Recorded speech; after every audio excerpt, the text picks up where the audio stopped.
from the National News Studio, Sri Lanka.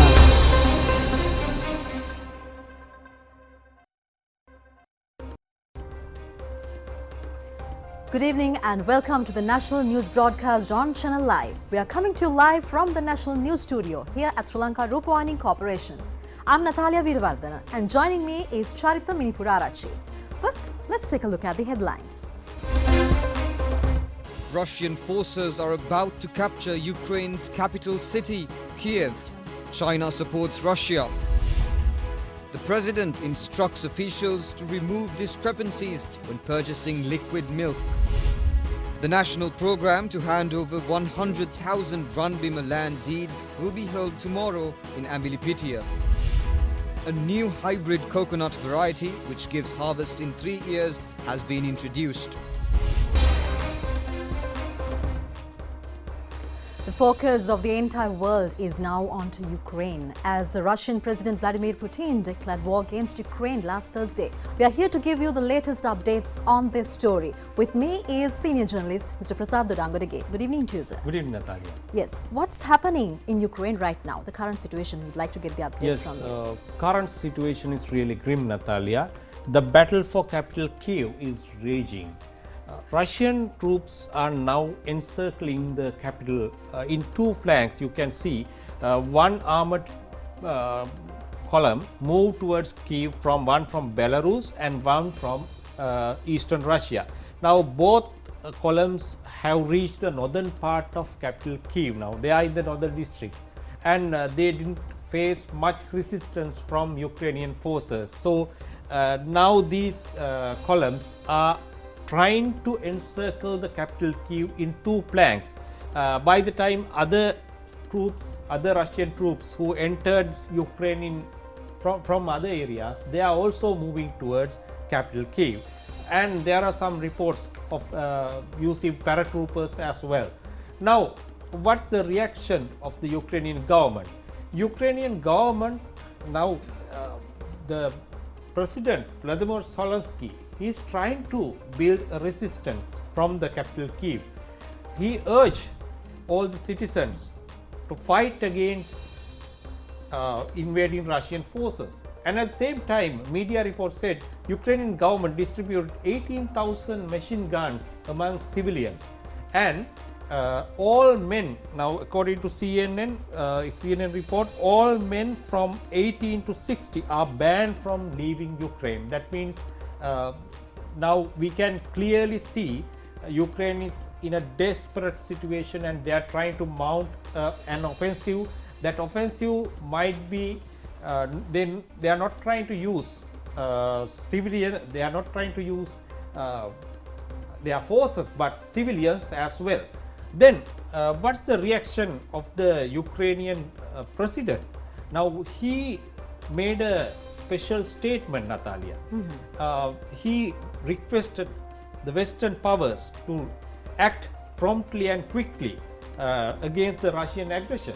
That's what he said. And then he also proposed Russian President Vladimir Putin for a session of peace talks.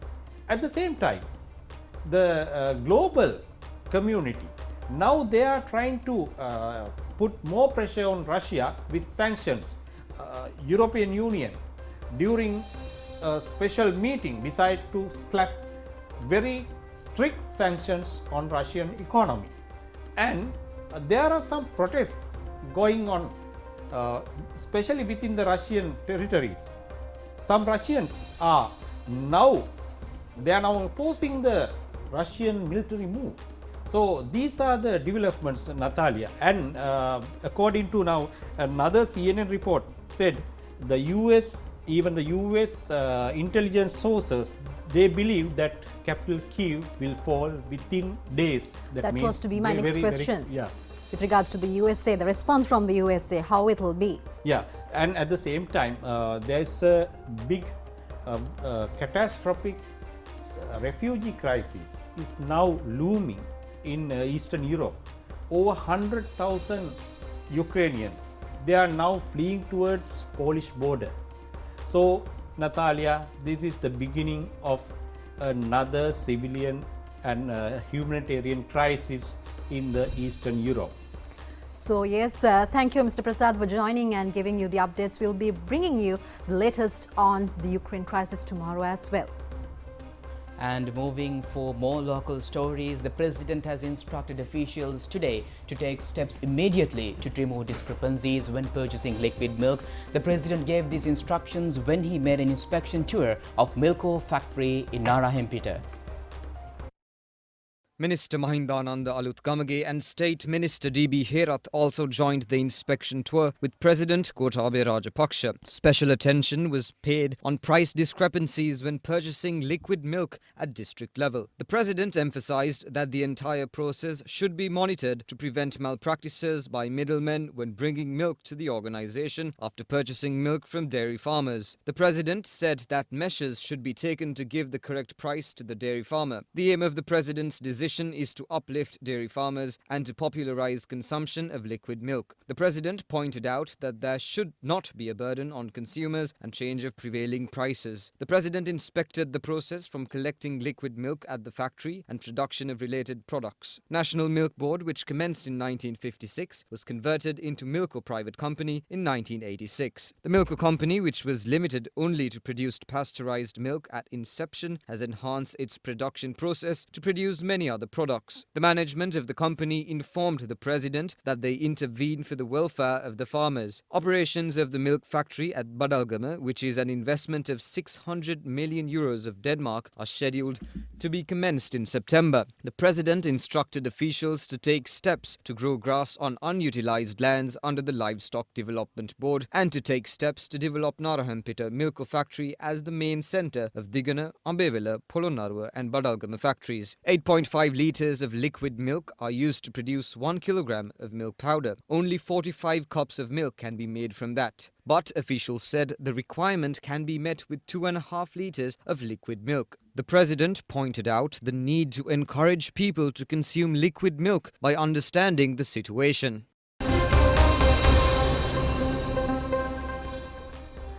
A national program to hand over 100,000 Ranabima land deeds will be held tomorrow at Ambelipitia, Mahavali ground under the patronage of President Gotabaya Rajapaksa. The program is being implemented, making a reality to entrust ownership of land worth according to the Vistas of Prosperity policy statement. Deeds of Mahavali zones which have not been solved for more than 30 years will be given. 2,000 recipients of Mahavali Walava zone are scheduled to be given land deeds at the inauguration ceremony. The ceremony will be live telecast over national television at 10 a.m. tomorrow. Several regional programs have been organized yesterday and today to coincide with the program. Legal land deeds were presented yesterday for families who were residing for nearly 20 years at Madhuragiri, Bizopura, Niv Mahavali zone. It took place under the patronage of State Minister Sripala Gamlat. 150 former families were given land deeds at Bizopura Mahavali Auditorium. Sabaragamuwa province people were given land permits under the patronage of Provincial Governor Tikiriko Bakaduwa. At the Sabaragamuwa province auditorium, land permits were handed over symbolically to 50 persons. 1,517 land permits and 1,803 entitlement letters are scheduled to be given to the relevant families in future.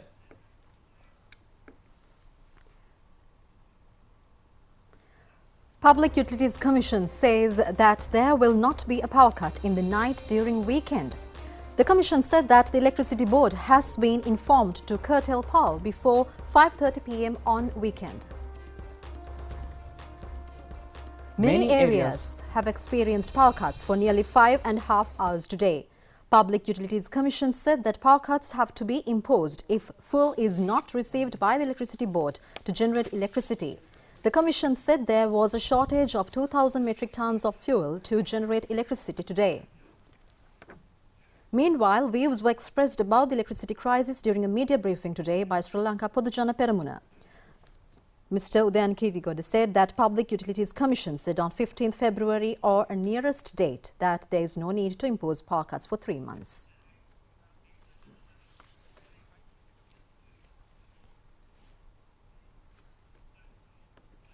And meanwhile, the parliament became tense again today in connection with bringing in torch and another parcel to parliament yesterday by MP Harin Fernando. The speaker said, according to the reports, received duties of police officers have been obstructed. The speaker informed the parliament that the IGP has been informed an investigation would be conducted. Minister Dinesh Gunawardena said that several serious issues were brought to the attention and they expect that the Speaker would take necessary steps.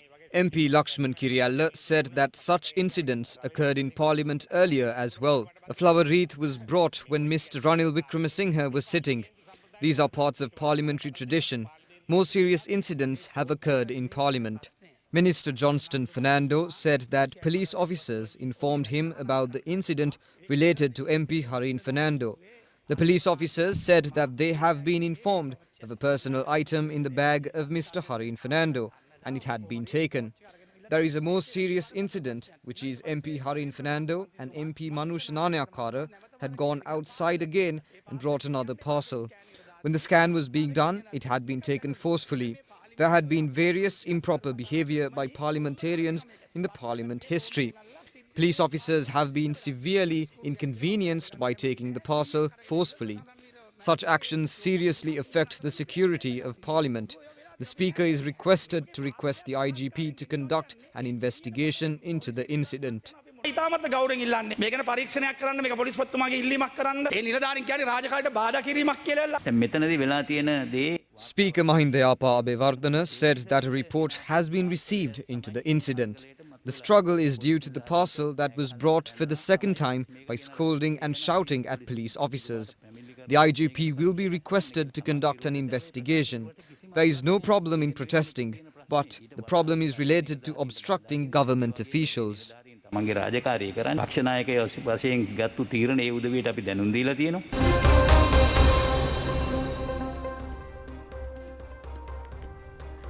Seven Tripitaka books which have been translated were launched yesterday under the patronage of Prime Minister Mahinda Rajapaksa at the Temple Trees. Those have been translated by the Tripitaka Books Compilation Board under the guidance of the Department of Buddhist Affairs.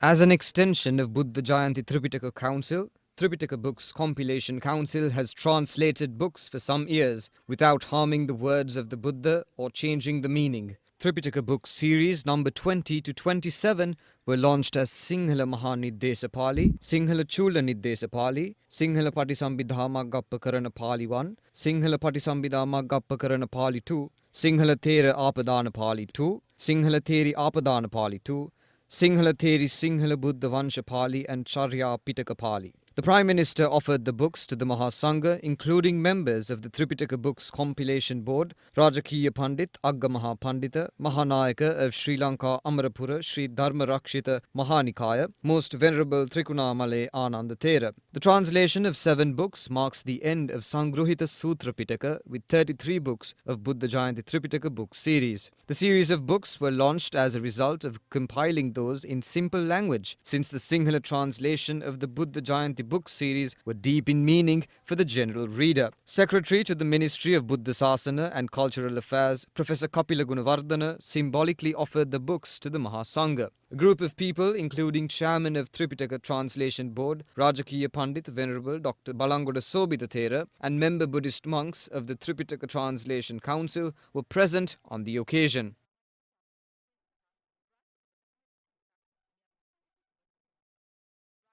The National Cinema Policy compiled by the State Cinema Advisory Board was presented to Prime Minister Mahinda Rajapaksa yesterday at the Temple Trees. Chairman of the board, Gamini Veragama, informed the Prime Minister that the objective of preparing national cinema policy is to establish Sri Lanka National Films Regulatory Authority. It includes 10 objectives, including strengthening film industry, providing facilities and environment for the development, standards, criteria and distribution of dividends among all stakeholders. A group of people, including Prime Minister's Secretary Anuradha Dissanayake, were present on the occasion.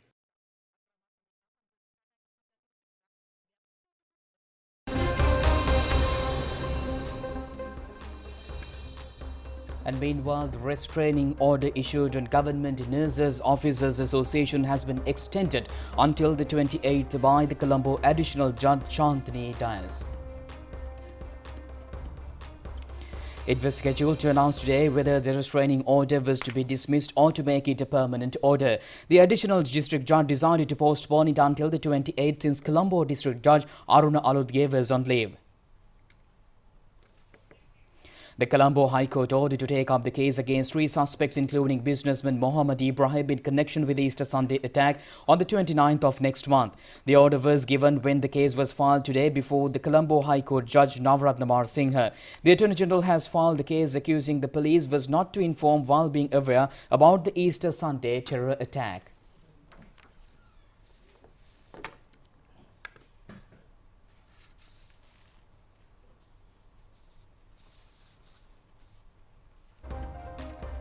Coconut Research Institute has introduced a new hybrid coconut variety for home gardens which can be harvested in 3 years. Coconut Research Institute said that anyone can get 2 to 5 coconut saplings by calling over the hotline 1928. An observation tour has been organized yesterday to brief journalists on the present task of Coconut Research Institute. The tasks of the institute are conducting research into cultivations, research into value addition of coconut products, introducing new coconut varieties, giving recommendations to control coconut price, identifying crop damages, and to find solutions. The duties of the Coconut Research Institute have expanded as coconut-related products have earned more export revenue last year. The institute has paid its attention to identifying traditional coconut-related products and conducting training programs on new products. Meanwhile, there is a high demand for ice cream using coconut milk. Coconut Research Institute says that their target is to increase daily training programs and to make coconut Sri Lanka's main economic crop by 2035.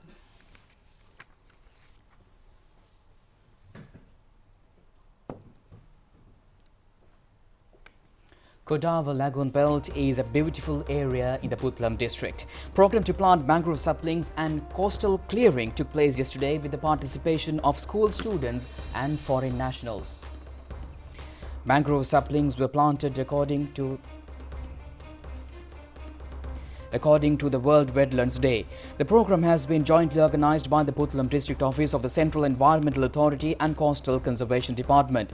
100 mangrove saplings were planted. The lagoon and coastal belt was cleaned with the participation of school children and foreign nationals. A group of people including Kalpitia Divisional Secretariat, DAP Dhanasuriya, state officials and school environmental pilots were present on this occasion.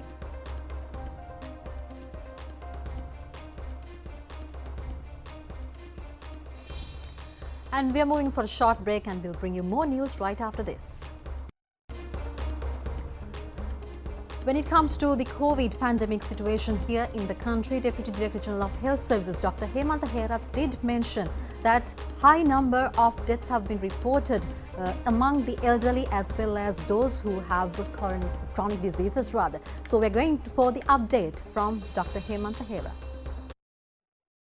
The concerns have been raised about the increasing number of deaths in the recent past, and we have seen that almost all these deaths are among either those who are at the extremes of age, especially elderly people, and also those who are suffering from some kind or the other of chronic disease like the kidney failure, liver failure, uncontrolled diabetic and similar illnesses, or those who are suffering from chronic illnesses like cancers and getting treatment where the treatment itself can cause lowering of the immunity. So therefore, these type of people are the people who are still getting killed or dying at our health facilities. And we need to emphasize that most of these patients are dying after struggling for long period of time and failing all the measures that the health workers have taken to save them. However, we have to tell that to prevent this type of inevitable deaths, what need to be done is to prevent these these high-risk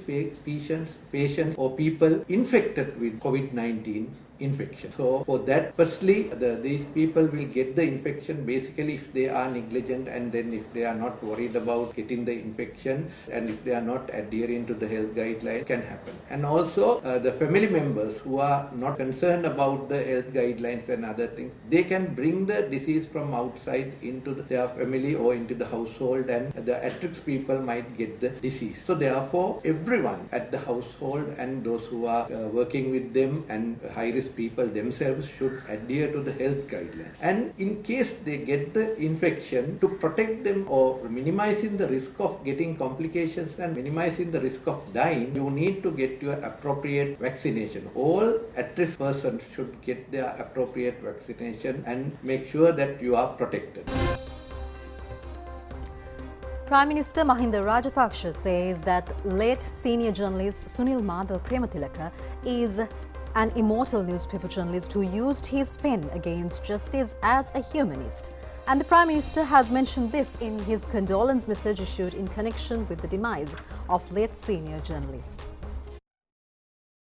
Late Sunil Madhava used his pen against killings and abductions which took place during the 88 to 89 terror period. He had to face various hardships in his media career due to using his pen for the rights of the people and for social benefit. The Prime Minister in his condolence message has stated that Sunil Madhava Prematilaka left the newspaper office on such occasions without betraying his policies. The funeral of late Sunil Madhava Prematilaka will be held at 4 p.m. tomorrow at Koswatta, Talahena General Cemetery. His remains lie at his residence at Richard D'Soisa Media Housing Scheme at Talangama, Koswatta for the public to pay their last respects. He was 78 years old at the time of his demise. Late journalist Sunil Madhava Prematilaka, who joined mass media in 1963, worked at several newspapers including Janata, Silumina, Divaina, Lakdiva, Lakmina and Hiru. His Satyavadiyekuge Dinapota and Ataveni Pituva became popular column and feature pages. He followed his primary education at Horana Takshila Kotte, Ananda Shastralaya and Maharagama Vidyakara schools. He had his secondary education at Ananda College, Colombo.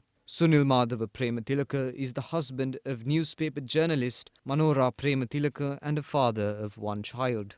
Meanwhile, Prime Minister Mahinda Rajapaksa has issued a condolence message in connection with the passing away of senior journalist Bandula Padmakumara. The Prime Minister has said he was an inventor of the newspaper. Late Mr. Padmakumara added a supplementary the size of a tabloid to the weekend national newspapers for the first time in history. Thereafter, all weekend newspapers followed it. The Prime Minister's message has said that his name on youth and women's newspaper history cannot be erased. And meanwhile, dramas which were selected for the final round of the Strait Drama Festival 2021 are being staged at present. It will conclude on the 6th. Vette Karan drama directed by S.G. Varaja was staged yesterday at the Elphinstone Theatre. Hitumate Adre, directed by Jindu Padmasri Bandara, was staged today at 6:30 p.m. The State Drama Festival is jointly organised by the Ministry of Buddhasasana, Religious and Cultural Affairs Department, Sri Lanka Arts Council, State Drama Advisory Council and sponsored by the National Television.